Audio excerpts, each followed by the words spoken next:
दोस्तों नमस्कार। हेमू की पाठशाला में आपका स्वागत है। आज हम आपको सुनाने जा रहे हैं विश्वास और इंतजार की एक सच्ची प्रेम कथा। 5 वर्ष पहले सुबह से हो रही हल्की बूंदाबांदी ने तेज बारिश का रूप ले लिया था।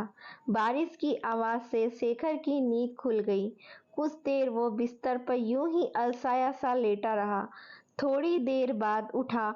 उसने किचन में जाकर कॉफी बनाई और कॉफी का मग लेकर बाहर बालकनी में आ गया। वो बालकनी में बैठकर दूर पहाड़ियों पर उतरे बादलों को देख रहा था। ऐसा लग रहा था कि बादलों ने उन पहाड़ियों पर अपना घर बना लिया हो। नीचे बारिश हो रही थी, हवा भी तेज चल रही थी। हवा के झोंके रह रहकर शेखर के बालों को बिखेर रहे थे। वो मंद मुग्ध सा बादलों को नीचे उतरे देख रहा था। प्रकृति के वो नजारे और बारिश का शोर शेखर के अंदर एक हलचल मचा रहा था। कल रात से न जाने क्यों उसे शिखा की बहुत याद आ रही थी। वह समझ नहीं पा रहा था क्यों उसके साथ ऐसा हो रहा है। शिखा को छोड़े उसे 17 साल हो गए थे। हाँ, छोड़े हुए। उसे शादी ना करने का फैसला शेखर ने ही तो लिया था और छोड़ दिया था शिखा को उसकी किस्मत के भरोसे। उसने एक बार भी नहीं सोचा गरीब अनाथ शिखा उसके बिना कैसे जिएगी। आज शिखा को याद करके वो अपने दिल को काबू नहीं कर पाया और बह जाने दिया उसने खुद को शिखा की यादों में। रिवाइंड होती यादों की रील कॉलेज के दिनों में पहुंचकर रुकी, जहां से शेखर एक बार फिर यादों के ट्रैक पर आगे चल पड़ा। हल्के नीले रंग की डेनिम की जींस और सफेद टी शर्ट पहने हाथ में गिटार लिए शेखर फ्रेशर पार्टी में गाना गा रहा था। ऐसे न मुझे तुम देखो, सीने से लगा लूंगा, तुमको मैं चुरा लूंगा, तुमसे दिल में छुपा लूंगा। और ये गाना ना जाने कितनी लड़कियों के दिल को धड़का रहा था। हर वो लड़की जो उसे गाते देख रही थी, उसे लग रहा था ये गाना शेखर उसके लिए गा रहा है। जूनियर तो जूनियर, सीनियर भी इस गाने में खो गए थे। लड़के लड़कियां सब। उनके युवा दिल में हलचल मच गई थी। प्रोग्राम खुले मैदान में जो हो रहा था। मौसम सुहाना था। गनीमत थी बारिश नहीं हो रही थी, जबकि जुलाई आखिरी में कब बारिश हो जाए कोई ठिकाना नहीं होता। शेखर के गाने का साथ आज मौसम भी दे रहा था। हल्की हल्की हवा हर दिलों में जल तरंग बजा रही थी। हर कोई गाने में खोया हुआ था। गाना खत्म होते ही तालियों से सारा मैदान गूंज उठा। लड़के जहां सीटियां बजा रहे थे, वहीं लड़कियां वंस मोर का शोर मचा रही थी। एक बार फिर शेखर ने माइक संभाला और गिटार हाथ में लेकर फिर से उसी गाने की राग छेड़ दी। हर किसी की नजर शेखर पर थी, लेकिन शेखर की नजर उस लड़की पर टिकी थी जो देख तो उसी को रही थी लेकिन कहीं खोई हुई थी। वो बहुत ही साधारण सा सूट पहनी थी, कमर तक लंबी चोटी उसने बाएं कंधे पर आगे की ओर डाल रखी थी। रंग गोरा था लेकिन चेहरा साधारण था। वो किसी सोच में डूबी थी। शेखर एक टक उसी की ओर देख रहा था। एक आकर्षण था उसकी आंखों में, जिसमें शेखर गाना गाते गाते खो गया था। पार्टी खत्म होते होते 7 बज गए। अब हर किसी को घर जाने की जल्दी थी। आसमान पर बादल भी छाने लगे। शिखा सीने से बैग चिपकाए घर की ओर चल दी। चाल में स्वाभाविक रूप से तेजी आ गई थी। कुछ दूर बढ़ते ही बारिश तेज हो गई। शिखा बारिश से बचने के लिए शेड में जाने के लिए सोच ही रही थी कि तभी शेखर की गाड़ी एकदम उसके पास आकर रुकी। आइए, मैं आपको आपके घर छोड़ देता हूँ। नहीं नहीं, मैं चली जाऊंगी, आप परेशान ना होइए। शिखा की बोलते हुए जबान लड़खड़ा गई थी। जिस बंदे से कॉलेज की सारी लड़कियां बात करने के लिए मरी जाती हैं, वो ही बंदा उसे उसके घर छोड़ने का ऑफर दे रहा था। लेकिन शिखा उसके साथ बैठने में हिचकिचा रही थी। अरे आप घबरा क्यों रही हैं? भीग गई तो बिना वजह बीमार पड़ जाएंगी। मैं सही सलामत आपको आपके घर छोड़ देता हूँ। शिखा को समझ नहीं आ रहा था कि वो क्या करे। बारिश तेज हो रही थी। शिखा के पास कोई चारा नहीं नहीं था शेखर के साथ गाड़ी में बैठने के अलावा। रास्ते में शेखर ने उसका इंटरव्यू ले डाला। शिखा ने बताया कि वो अनाथ है, कोई नहीं है उसका। यह सुनकर शेखर को दुख हुआ। उसने मन ही मन ठान लिया था कि वो शिखा का सहारा बनेगा, एक दोस्त की तरह। लेकिन दोस्ती धीरे धीरे प्यार में बदल गई। शिखा की जिंदगी में शेखर का आना उसको एक अलग ही दुनिया में ले गया, जहां जाकर वो सब कुछ भूल गई कि वो एक गरीब और अनाथ है, अनाथालय में पली बड़ी है। भूल गई कि शेखर एक अमीर घर का लड़का है, शेखर आकाश है तो वो धरती। और सबसे बड़ी बात तो वो ये भूल गई कि आकाश और धरती का मिलन कभी नहीं होता। हाँ, क्षितिज पर उनके मिलने का आभास मात्र होता है, वास्तविकता तो यही है कि वे कभी मिल नहीं सकते। शिखा के लिए शेखर पूरी दुनिया था, लेकिन शेखर के लिए शिखा के अलावा भी एक दुनिया थी, उसका परिवार। शेखर जानता था उसके घर वाले शिखा को कभी स्वीकार नहीं करेंगे, फिर भी उसे अपनी किस्मत पर भरोसा था। भरोसा इस बात का कि वो अपने मम्मी पापा का इकलौता बेटा है, इसीलिए वो अपने प्यार को अपना बनाने के लिए उनको तैयार कर लेगा। लेकिन किस्मत ने शेखर का साथ नहीं दिया। उसके पापा दोनों की शादी करने के लिए किसी भी तरह तैयार नहीं हुए। उन्हें साफ कह दिया था कि अगर शिखा से शादी करनी है तो तुमको हम लोगों को छोड़ना होगा। अरे पापा, आप ये क्या कह रहे हैं? मैं ना तो आप लोगों को छोड़ सकता हूँ और ना ही शिखा के बिना रह सकता हूँ। प्लीज पापा, आप एक बार शिखा से मिल लीजिए। शेखर के पापा उसकी मम्मी की तरह मुड़े और दांत पीसते हुए बोले। शेखर की मम्मी, कह दो अपने लड़के से 2 दिन में फैसला करके मुझे बता दे कि वो दोनों में से किसको चुनेगा। और ये कहकर वो अपने कमरे में चले गए। शेखर ने एक उम्मीद से अपनी मम्मी की तरफ देखा। उसकी मम्मी की झुकी हुई नजरें पापा की बात का समर्थन कर रही थी। शेखर की आंखों में आंसू आ गए, फूट फूट कर रो पड़ा। एक पल को भूल गया कि वो एक लड़का है और लड़कों को इस तरह रोना शोभा नहीं देता। उस दिन के बाद वो शिखा से नहीं मिला। वो स्वार्थी हो गया। जिन्होंने उसे जन्म दिया उनको वो छोड़ कैसे सकता था। उसने अपने मन को संभाल लिया कि प्यार पाने का नाम नहीं बल्कि कुर्बानी का नाम है। शेखर ने शिखा को इस बारे में कुछ नहीं बताया। वो जानता था कि शिखा उसे बहुत प्यार करती है और इस तरह कुछ भी ना बताकर वो शिखा के मन में अपने प्रति नफरत भर देना चाहता था। उसने सोचा था कि शिखा उससे प्यार करके उसके बिना नहीं रह पाएगी, लेकिन नफरत करके शायद वो उसे भूल जाए। शेखर शिखा को भुलाकर पापा की बताए किसी और लड़की से शादी करने को बिल्कुल तैयार नहीं था। उसने अपने पापा की जिद के आगे शिखा को छोड़ देना तो मंजूर कर लिया था, लेकिन उसने किसी और लड़की से शादी नहीं की। उसके लिए शिखा के प्यार को भुला पाना नामुमकिन था। वैसे भी किसी के लिए अपने प्यार को भुला पाना इतना आसान कहाँ होता है, वो भी पहला प्यार। और फिर शिखा उसका पहला ही नहीं आखिरी प्यार भी थी। आज पहाड़ी पर उतरे बादलों को देखकर उसे शिखा की बहुत याद आ रही थी। शिखा अक्सर कहती थी, शेखर मुझे बादलों के उस पार जाना है, उस पार की दुनिया देखनी है मुझे। शिखा की ये बातें सुनकर शेखर मुस्कुरा देता और कहता, शिखा एक दिन मैं तुमको ऐसी दुनिया जरूर दिखाऊंगा। आज शेखर के सामने बादलों के पार की दुनिया थी, लेकिन उसको देखने वाली शिखा नहीं थी उसके साथ। वो आज खुद को अपराधी महसूस कर रहा था। शिखा से दूर होने के बाद उसने काफी शिखा का हाल लेने की कोशिश नहीं की।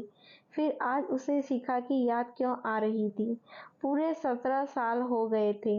रह रहकर एक गाना उसे याद आ रहा था, जिसे शिखा अक्सर गुनगुनाती थी। जब कोई बात बिगड़ जाए, जब कोई मुश्किल पड़ जाए, तुम देना साथ मेरा ओ हमनवा। ना कोई है ना कोई था जिंदगी में तुम्हारे सिवा, तुम देना साथ मेरा ओ हमनवा। ये गाना याद आते ही शेखर तड़प उठा। उसे शिखा की वो उम्मीदें याद आ गई जो ये गाना गाते समय उसकी आंखों में हुआ करती थी। वो शिखा की तरह से जितना ध्यान हटाने की कोशिश करता, उतना ही शिखा का भोला चेहरा उसकी आंखों के आगे आ जाता। बारिश अब कुछ कम हो गई थी। नीचे चारों तरफ पानी ही पानी था। पानी शेखर की आंखों में भी था। आंखें बंद करते ही 2 बूंदें उसके गले पर लुढ़क गईं। शेखर का दिल कह रहा था कि उसे एक बार शिखा से मिलना चाहिए, लेकिन कैसे और क्यों, वो भी इतने सालों बाद। शेखर ने इतने साल में बस पैसे ही कमाया था, अंधाधुंध पैसा। उसके पापा को भी तो बस पैसा ही चाहिए था। शेखर पैसा कमाने की मशीन बन गया। शेखर के मम्मी पापा ने बहुत चाहा कि वो शादी कर ले, लेकिन शादी ना करने के फैसले पर वो अड़ गया। शेखर को शिखा की यादें जब बेचैन करने लगी तो उसने अपना फोन निकाला। शिखा का नंबर उसके पास नहीं था। तभी उसे इंदु अनाथालय की याद आई। यही तो रहा करती थी शिखा। इंदु अनाथालय का नंबर तो उसे मिल गया, लेकिन उसके दिमाग में उधेड़-बुधेड़ थी कि क्या अनाथालय में उसे शिखा का नंबर मिल पाएगा। पता नहीं अब शिखा वहाँ रहती भी है या नहीं, लेकिन उसे ज्यादा मेहनत नहीं करनी पड़ी। अनाथालय वालों ने शिखा का पता और फोन नंबर बता दिया। शिखा का नंबर मिलाते ही वो खुद को शिखा के करीब महसूस करने लगा, लेकिन उसका नंबर मिलाने में शेखर के हाथ कांप रहे थे। दिल की धड़कनें तेज हो गई। पूरा नंबर मिलाते मिलाते उसको काफी धड़कनें साफ सुनाई दे रही थी। उसने झट से फोन काट दिया और माथे पर उभर आई पसीने की नन्ही नन्ही बूंदों को उसने पोंछा। 2-3 बार ऐसा ही करता रहा। बार बार शिखा का नंबर मिलाता और बार बार काट देता। आखिर में मन को कड़ा करके नंबर मिला ही दिया। लगातार घंटी बजती रही। शेखर फोन काटने वाला ही था कि उधर से किसी बच्ची ने हेलो बोला। शिखा की जगह एक बच्ची की आवाज सुनते ही शेखर हड़बड़ा गया। कहीं ना कहीं उसके दिल को धक्का सा लगा। क्या मैं शिखा जी से बात कर सकता हूँ? आप कौन बोल रहे हैं अंकल? मैं शिखा जी का मित्र हूँ। हम कॉलेज में साथ पढ़ते थे। कहीं आप शेखर अंकल तो नहीं बोल रहे हो? हाँ हाँ, मैं ही हूँ। अचानक एक बच्ची के मुंह से अपना नाम सुनकर शेखर चौंक गया। उसे समझ नहीं आ रहा था कि वो उस बच्ची से कैसे पूछे कि वो कौन है, जबकि वो जान रहा था सब। लेकिन मन का एक कोना उस सच्चाई को स्वीकार नहीं करना चाह रहा था। तभी वो बच्ची फिर बोली, अंकल प्लीज आप घर आ जाइए, मम्मी की हालत ठीक नहीं है, वो बस आपको ही याद करती है। शिखा की बेटी कह रही है मम्मी की हालत बहुत खराब है, वो उसको याद करती है। लेकिन ये कैसे हो सकता है? शिखा के पति शायद ना हो या शायद तलाक दे दिया हो शिखा को, लेकिन क्यों? और फिर शिखा मुझे क्यों याद करती है? शेखर के मन में बहुत कुछ चल रहा था। तभी उस बच्ची की आवाज फिर आई, हेलो अंकल, आप सुन रहे हैं ना? प्लीज आप जल्दी आ जाइए, शायद मम्मी के भीतर आपसे मिलकर फिर से जीने की उम्मीद जग जाए। अंकल, हम दोनों बहनें मम्मी के बिना अनाथ हो जाएंगी। प्लीज अंकल, बचा लो मेरी मम्मी को। फूट फूट कर रो पड़ी वो बच्ची। आंसू शेखर की आंखों में भी आ गए। जिससे दूर होकर वो हमेशा तड़पता रहता था, आज उसी से मिलने जाने की सोचकर उसकी आंखें नम हो गई थी। शिखा बीमार थी और उसकी बेटी उससे प्रार्थना कर रही थी कि वो उसकी मम्मी को बचा ले। शिखा की बेटी से फोन पर बात करने से लेकर शिखा के घर पहुंचने तक वो जैसे अपने होश में नहीं था। इतनी देर बस शिखा की यादों में खोया रहा, शायद जानबूझकर, क्योंकि उसकी बीमारी का सुनकर वो आगे का कुछ भी सोचना नहीं चाहता था। दरवाजा एक 12-13 साल की बच्ची ने खोला। जैसे ही शेखर ने अपना परिचय दिया, वो शेखर से लिपट कर रो पड़ी। शेखर किसी अनिष्ट की आशंका से घबरा गया। उसने बच्ची को चुपचाप कर शिखा के बारे में पूछा। बच्ची अपने आंसू पोंछते हुए उसे अंदर ले गई। सामने पलंग पर एक 5 फीट का बेहद थका, जिंदगी की जंग से हारा सा शरीर पड़ा था, जो सिर्फ 4 फीट का आभास दे रहा था। रंग काला पड़ चुका था, सिर के बाल भी काफी हद तक झड़ चुके थे। शेखर शिखा को देखते ही तड़प उठा। अब तक रुके उसके आंसू बगावत कर उठे। तभी शिखा की आंखों में हल्की सी हलचल हुई। शायद उसे शेखर के वहां होने का आभास हो गया था। उसने आंखें खोलने की कोशिश की। इस कोशिश में उसकी पलकें कई बार खुली बंद हुई, लेकिन आखिर में शिखा आंखें खोलने में कामयाब हो गई। शेखर को देखते ही उसकी आंखों से आंसू बहने लगे, लेकिन अब चेहरे पर चिंताओं की जगह असीम संतोष ने ले ली थी। अब तक उसकी आंखों में अपनी बेटी के भविष्य को लेकर जो डर था, उसकी जगह शेखर को देखते ही एक सुकून था। अब खुद के मरने का कोई डर नहीं था। उसके होंठ कांपे, फीकी मुस्कुराहट आ गई उसके होठों पर। बहुत कुछ कहना चाह रही थी वो, लेकिन होठ उसका साथ नहीं दे रहे थे। फिर भी बहुत कोशिश करने पर उसके मुंह से सिर्फ एक शब्द निकला, शेखर। शेखर ने आगे बढ़कर शिखा को बाहों में भर लिया। उसकी बाहों में आकर शिखा उससे एक छोटी बच्ची की तरह चिपक गई। शिखा की दोनों बेटियां रो रही थी। शिखा और शेखर की आंखों में आंसू थे। थोड़ी देर में शेखर को वहां शिखा की बेटी के होने का आभास हुआ। उसने जल्दी से शिखा को लिटा दिया। तभी शिखा की बड़ी बेटी ने शिखा की रिपोर्ट शेखर की तरफ बढ़ा दी। कुछ पल शेखर शिखा की बेटी के हाथ में पड़ी उस रिपोर्ट को देखता रहा, जिसे खोलकर अंदर से देखने की हिम्मत फिलहाल उसमें नहीं थी। वो शिखा को देखकर जो समझ रहा था, उसकी रिपोर्ट देखकर हकीकत का सामना कैसे कर सकता था। अंदर ही अंदर वो टूटता जा रहा था, लेकिन फिर भी उसके आगे 3 जिंदगी थी जो उस पर आस लगाई थी। ऐसे में उसे संभालना ही था खुद को।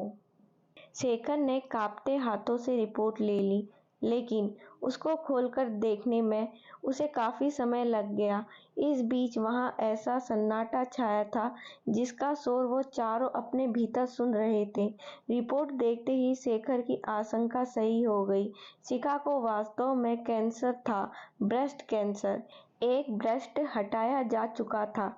सरकारी अस्पताल में हुआ था ऑपरेशन, लेकिन उसके बाद होने वाली कीमोथेरेपी कष्टकारी थी। हालांकि सरकारी अस्पताल में शिखा का इलाज चल रहा था, लेकिन काफी समय से वो चलने फिरने में असमर्थ हो गई थी, तो बाकी की कीमोथेरेपी नहीं हो पाई थी।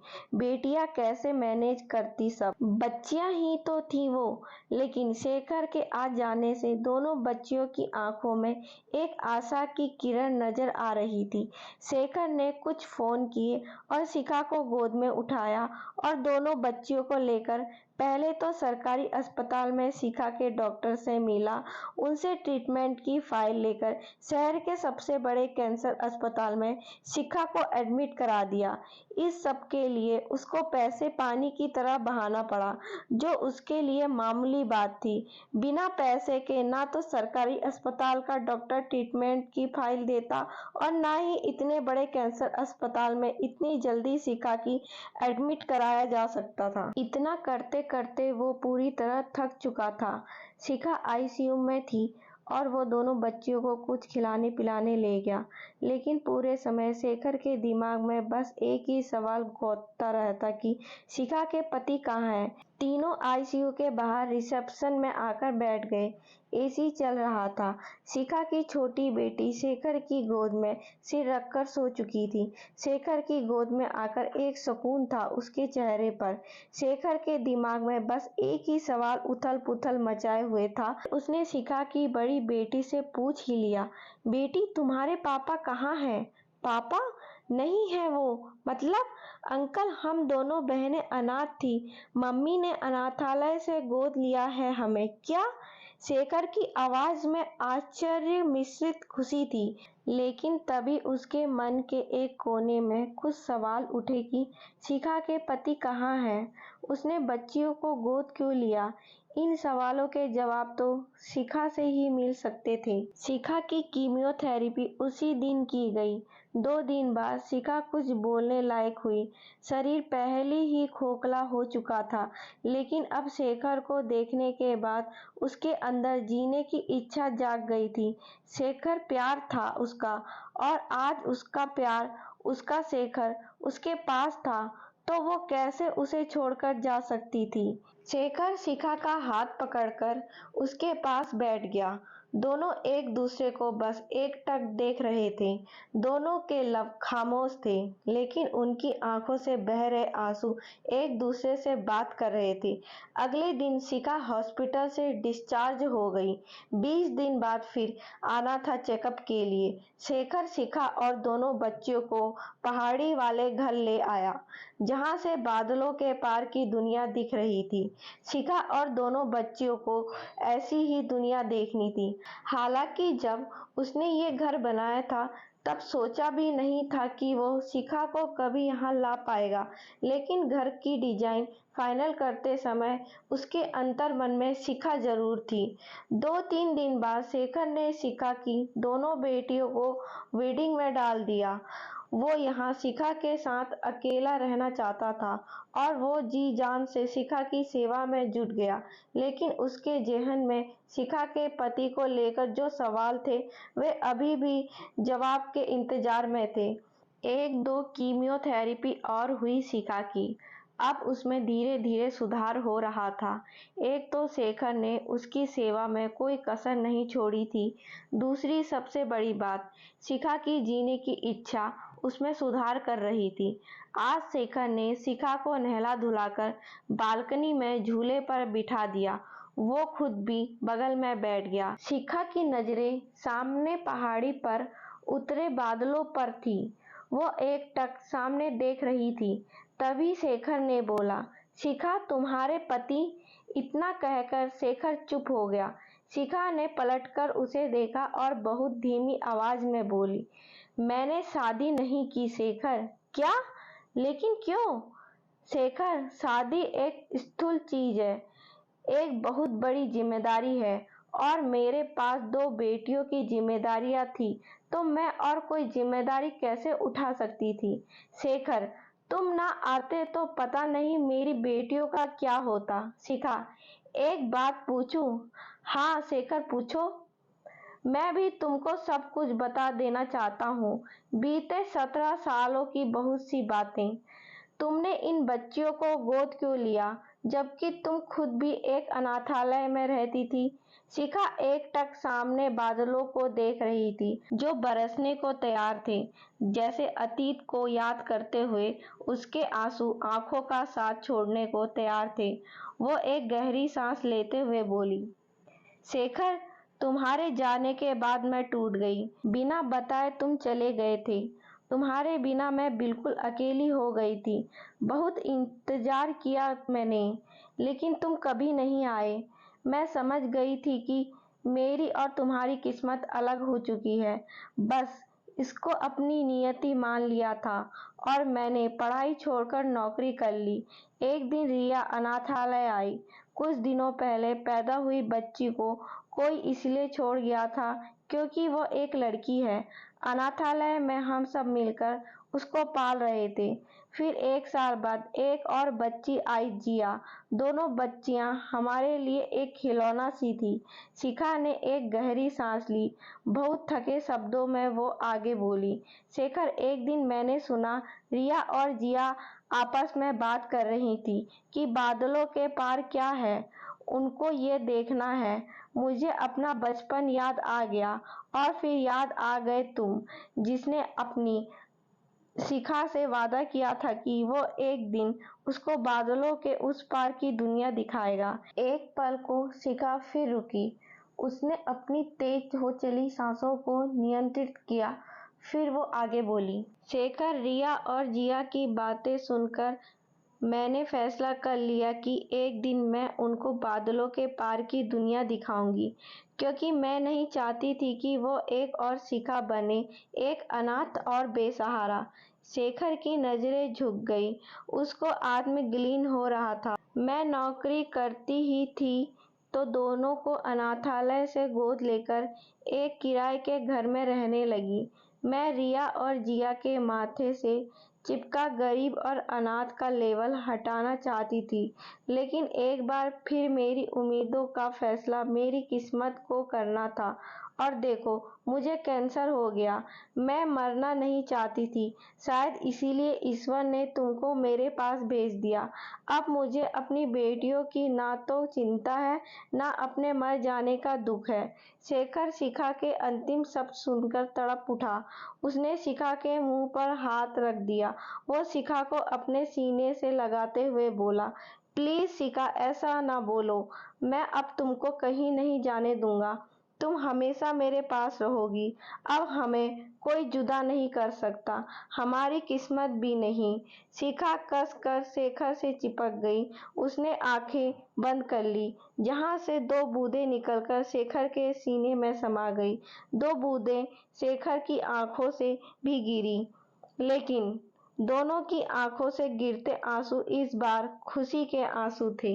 दोस्तों, आपको यह कहानी पसंद आई तो चैनल को लाइक करें, शेयर करें और सब्सक्राइब करें और बेल आइकन को जरूर दबा दें।